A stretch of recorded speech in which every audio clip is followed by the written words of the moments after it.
اے ایمان والو، نہ تو اللہ اور رسول سے خیانت کرو اور نہ اپنی امانتوں میں خیانت کرو، اور تم ان باتوں کو جانتے ہو، اور جان رکھو کہ تمہارا مال اور اولاد بڑی آزمائش ہے، اور یہ کہ اللہ کے پاس نیکیوں کا بڑا ثواب ہے۔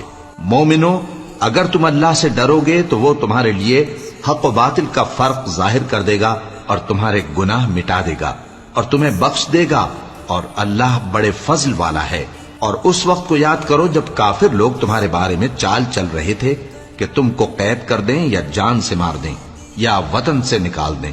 تو ادھر تو وہ چال چل رہے تھے اور ادھر اللہ تدبیر کر رہا تھا، اور اللہ بہترین تدبیر کرنے والا ہے۔